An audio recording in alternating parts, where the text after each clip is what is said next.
La ilaha illallah Rasulullah.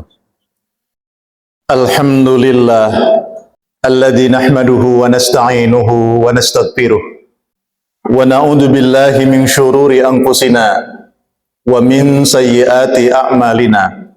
May yahdihillah fala mudhillalah wa may yudlil falan tajida lahu waliyyan mursyida. Asyhadu an la ilaha illallah wahdahu la syarikalah wa asyhadu anna Muhammadan abduhu wa rasuluh wa safiyyuhu wa habibuh. Yaqulu Allah ta'ala maulana fil Qur'anil azim, wa in ta'uddu ni'matallah la tuhsuha. Ayyuhal hadirun usini wa iyyakum bitaqwallah faqad fazal muttaqun. Qala Allah ta'ala fil Qur'anil azim wa huwa asdaqul qailin, ya ayyuhalladzina amanu taqullah wal tanzur nafsum ma qaddamat ligad wattaqullah innallaha khabirum bima ta'malun. Ya ayyuhalladzina amanu taqullaha wa qulu qawlan sadida yuslih lakum a'malakum wa yaghfir lakum dhunubakum wa may yuti'illaha wa rasulahu faqad faza fawzan 'azima. Shadaqallahul azim.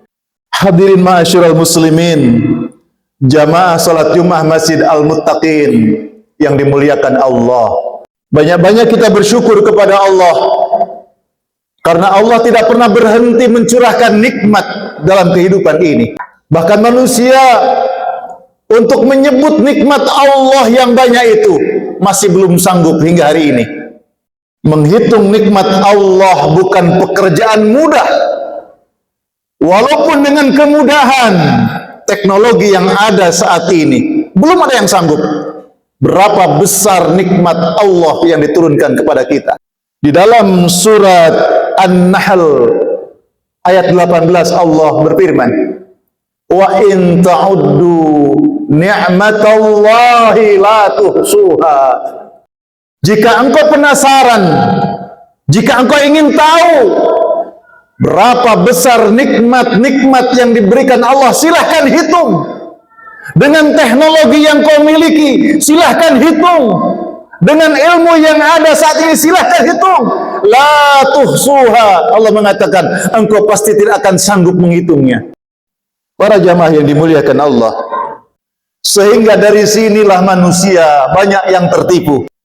Tertipu jika Allah memberikan nikmat yang banyak itu. Jika sekiranya manusia mampu melihat satu saja nikmat yang dia rasakan, bahwa nikmat itu datangnya dari Allah, dia akan merasakan kenikmatan itu, kebahagiaan, ketentraman hidupnya. Karena tidak ada nikmat yang dirasakannya kecuali itu dari Allah Subhanahu wa ta'ala. Bahkan ketentuan yang Allah berikan itu merupakan nikmat yang Allah berikan. Qadarullah itu adalah nikmat yang Allah berikan. Sehingga orang yang mengenal nikmat Allah, ketika nikmat kesenangan dia akan mampu bersyukur. Dan ketika yang datang itu sesuatu hal yang tidak dia sukai, dia mampu bersabar. Tetapi kenyataannya manusia banyak tertipu. Padahal nikmat itu kelak akan dipertanggungjawabkan di hadapan Allah. Allah akan mempertanyakan tentang nikmat itu. Sementara banyak di antara kita menengadahkan tangannya ke langit, berdoa kepada Allah, ya Allah, berikan kami rezeki, ya Allah, berikan kami tolong, ya Allah, berikan kami kemudahan, ya Allah. Tatkala dia sedang berdoa itu, dia lupa kepada nikmat yang Allah berikan, nikmat yang ada. Dia meminta sesuatu yang seolah-olah belum pernah diberikan Allah. Di situ pula banyak orang kecewa. Saya sudah berbulan-bulan meminta, saya sudah istiqomah zikir dan berdoa kepada Allah, tapi doaku tak kunjung dikabulkan oleh Allah Subhanahu wa ta'ala. Padahal nikmat itu selalu menyertai dalam hidupnya, tapi dia belum menemukan di mana letak nikmat itu ada pada dirinya. Na'udzubillahi min dzalik. Nabi sallallahu alaihi wasallam bersabda di dalam riwayat At-Tirmizi, kodifikasi hadis ini hadis sahih, la tazulu qadama 'abdin yaumal qiyamah hatta yus'alu an umrihi fima afna wa an ilmihi fima fa'ala wa an malihi min aina iktasabahu wa fima anfaqahu wa an jismihi fima ablah. Kedua kaki seorang hamba Allah tidak akan mampu melangkah, tidak akan bisa berpindah, melangkahkan kakinya nanti di hari kiamat, sampai didatangkan 4 pertanyaan terlebih dahulu yang kita harus menjawabnya dengan benar. An umrihi bima abnah, engkau diberikan umur sampai datangnya kematian, engkau diberikan usia sampai habis waktunya. Untuk apa dihabiskan? Para jamaah yang dimuliakan Allah, mudah-mudahan ketika umur yang panjang menunjukkan Allah mencinta kita, memberikan kesempatan kepada kita untuk memperbanyak amal soleh, bekal yang harus kita bawa kepada Allah Subhanahu wa ta'ala. Yang kedua, wa an ilmihi bima fa'ala, tentang ilmu, tentang pengetahuan. Apakah ilmu yang saudara dan saya miliki bermanfaat? Ilmu yang kita miliki ini kita amalkan sehingga memberikan kemanfaatan bagi kehidupan, baik untuk dirinya maupun orang lain. Sebab manusia terbaik itu adalah khairun nas man anfa'uhum linnas. Manusia terbaik adalah mereka yang bisa bermanfaat bagi manusia yang lainnya. Dengan ilmu yang kita miliki, bisakah memberikan manfaat bagi orang lain? Dan itu akan ditanya tentang ilmu.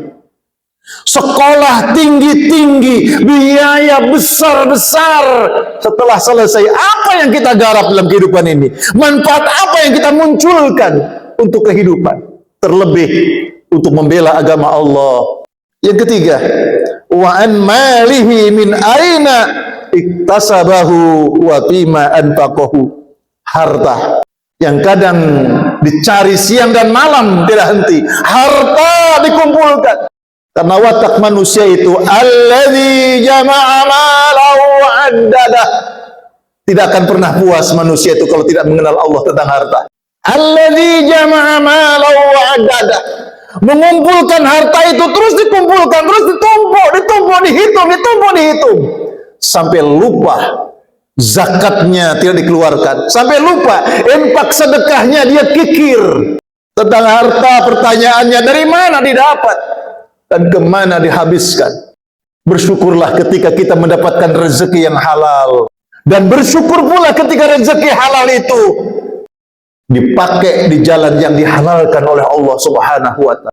Rezeki yang halal itu tidak dibelanjakan di jalan haram.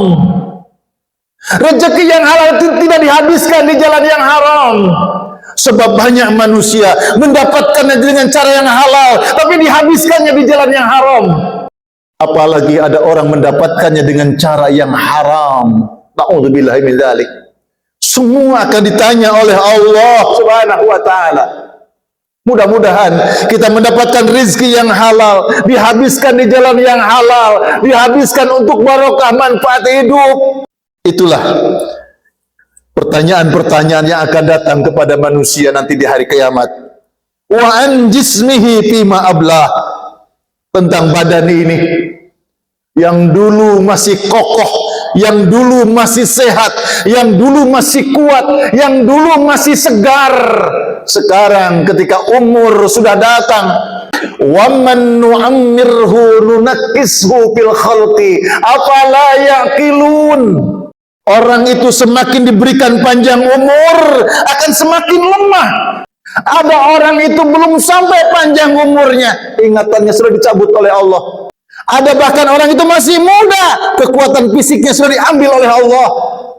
Tapi ada orang yang sampai umurnya panjang, Tapi tetap manusia itu akan kembali kepada kekanak-kanaan, akan merepotkan orang lain. Itu artinya kita tidak akan berdaya menghadapi kehidupan itu. Maka agama juga mengajarkan resep bagaimana kita ini agar bebas dari penyakit pikun. Ada saudara kita umurnya di atas 100 tahun, subhanallah. Dia kalau baca Quran masih tidak menggunakan kacamata, masih jelas membaca Al-Quran itu, Masya Allah. Dipelihara hidupnya oleh Allah. Tetapi secara umum, orang yang diberikan panjang umur, dia akan kembali kepada masa lemah.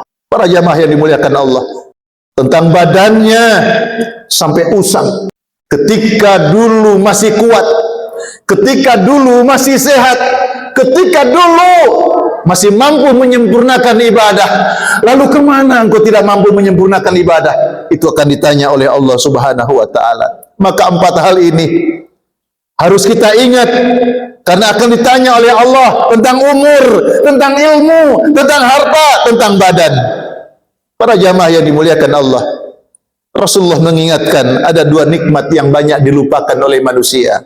Ni'matani maghbunun fihima katsirun minan nas, as-sihhah wal faragh.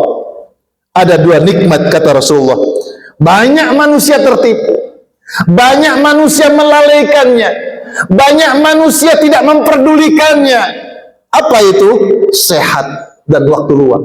Para jamaah yang dimuliakan Allah, sehat itu nikmat dari Allah, harus kita pelihara.